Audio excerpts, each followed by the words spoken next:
इस वीडियो को लाइक करें, हमारे चैनल को सब्सक्राइब कर बेल आइकन जरूर प्रेस करें हमारी न्यू वीडियो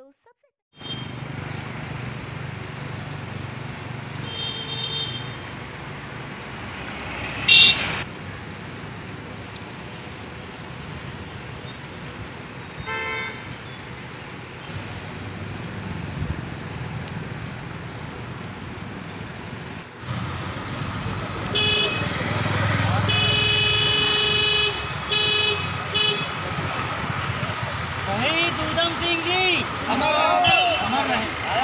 शहीद उधम सिंह जी अमर रहे। शहीद उधम सिंह जी अमर रहे। शहीद उधम सिंह जी अमर रहे।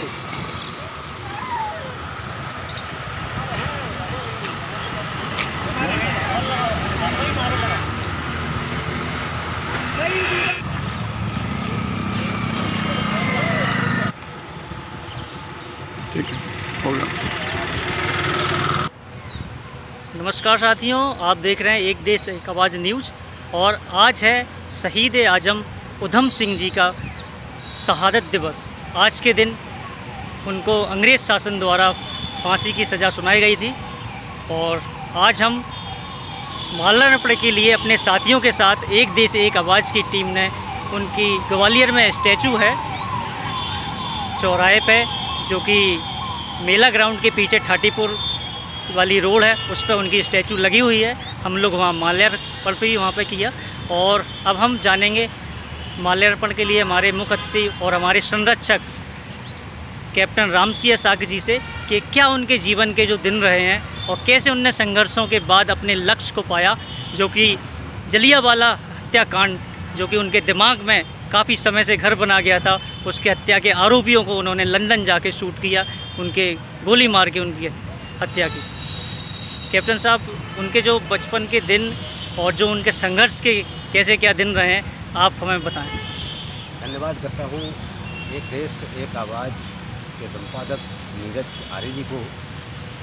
आज आप लोगों ने बहुत अच्छा कार्यक्रम किया है। आज का दिन हम इसलिए जानते हैं, आज के दिन हमारे देश के शहीद आजम उधम सिंह जी सरदार, उनको आज फांसी दी गई थी।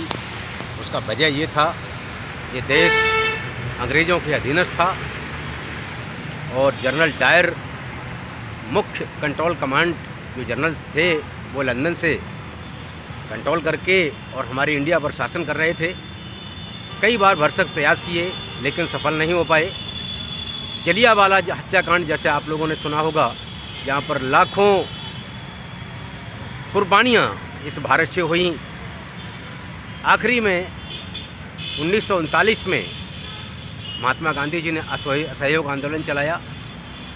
उधम सिंह जी वहाँ पर आए और उन्होंने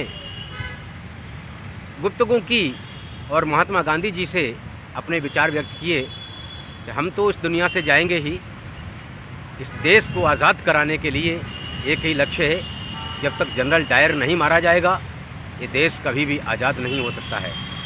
इसलिए महात्मा गांधी से उन्होंने अनुरोध किया था कि हमारे परिवार के भरण पोषण के लिए आप ख्याल रखना, और हम वापस लंदन जा रहे हैं और हम वापस भारत नहीं आएंगे। भारत को आज़ाद कराना हमारा एक लक्ष्य और मुख्य कर्तव्य था, जो हमने 25 साल संघर्ष किया और अव्वल दर्जे की पढ़ाई करके उन्होंने ऐसा विचार किया, ऐसा प्लान किया, ऐसा टारगेट रखा कि लंदन में हम जनरल डायर को किस तरह से अपने कब्जे में ले सकते हैं या जनरल डायर तक हम कैसे पहुंच बना सकते हैं। इसके लिए श्री उधम सिंह जी ने बहुत अव्वल दर्जे की पढ़ाई की और क्लास में हमेशा अव्वल दर्जे पर रहे, जिससे जनरल डायर की बेटी से उनकी मुलाकात हुई और जनरल डायर की बेटी को उधम सिंह जी पढ़ाने के लिए उनके घर जाते थे।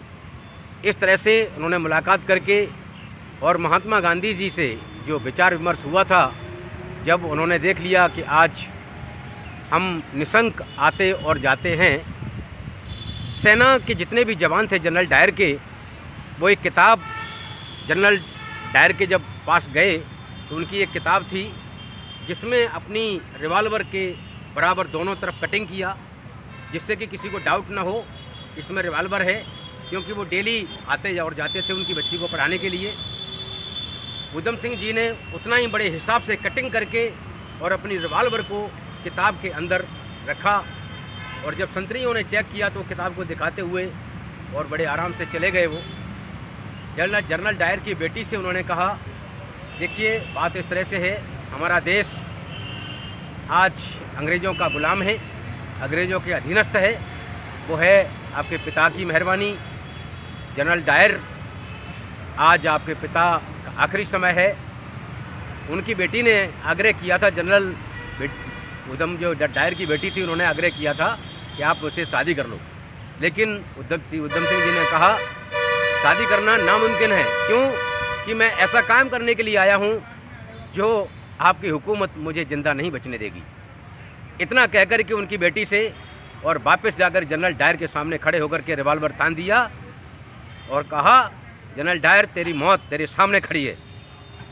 भारत को आज़ाद करने का एक आखिरी ये मौका था। और उधम सिंह जी, सरदार भगत सिंह जी, आज उनकी कुर्बानियाँ हम लोग याद करते हैं कि ऐसे महावीर, महान पुरुष जिन्होंने भारत के लिए, देश के लिए अपनी जान की परवाह न करते हुए और अपने प्राणों को